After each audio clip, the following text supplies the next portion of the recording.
Estamos nos 21 dias de jejum. O ano das portas abertas. 9º dia. Título de hoje: Seja livre de toda maldição.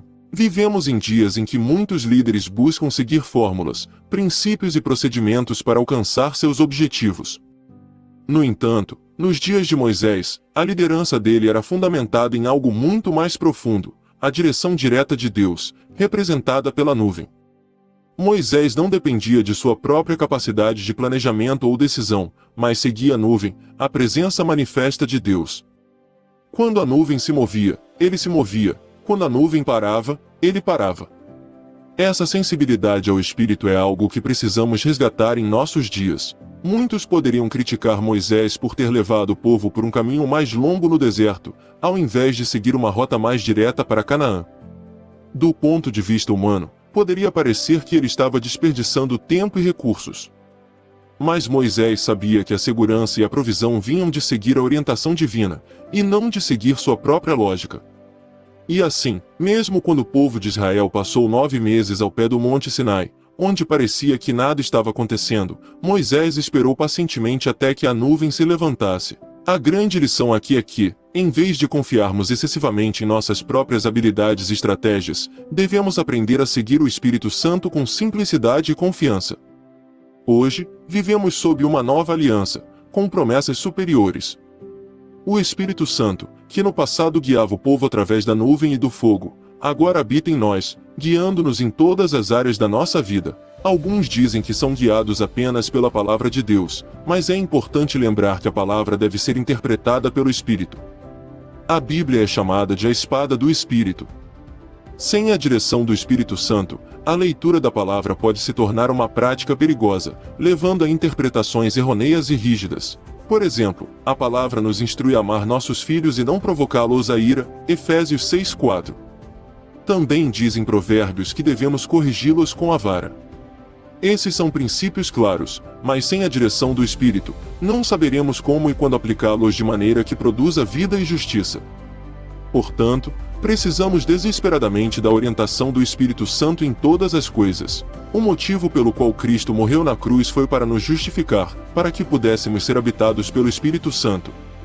Assim como um frasco precisa ser limpo e selado para receber uma compota, nós fomos purificados pelo sangue de Jesus e selados com o Espírito Santo, que nos guarda e nos mantém limpos de todo o mal. Este selo de Deus em nossas vidas é inquebrável, ninguém pode desfazê-lo. Agora, vamos falar sobre a maldição. Gálatas 3:13 nos diz que Cristo nos resgatou da maldição da lei, fazendo-se Ele próprio maldição em nosso lugar.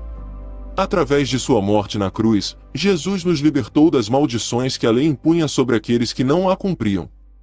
Durante as 6 horas em que esteve pendurado na cruz, Jesus recebeu sobre si toda a maldição que deveria recair sobre nós, até que a justiça de Deus fosse completamente satisfeita. No final, ele declarou: "Está consumado." Isso significa que a única maneira de um cristão voltar a viver debaixo de maldição é abandonar a obra consumada de Cristo e tentar se justificar através de seus próprios méritos e esforços. Não é o pecado que traz a maldição sobre nós, mas sim a tentativa de se relacionar com Deus baseado no merecimento e na obediência pessoal, ao invés de confiar na obra de Cristo. Abraão é um grande exemplo disso. Ele foi considerado justo por Deus não por suas obras, mas por sua fé. Mesmo quando ele mentiu sobre Sara, dizendo que ela era sua irmã, Deus o abençoou. Não porque mentir seja correto, mas porque Abraão confiava no Deus que justifica o ímpio. E assim como Abraão, somos justificados não por nossas obras, mas por nossa fé no que Cristo fez por nós. Gálatas 3:9 diz que os da fé são abençoados com o crente Abraão.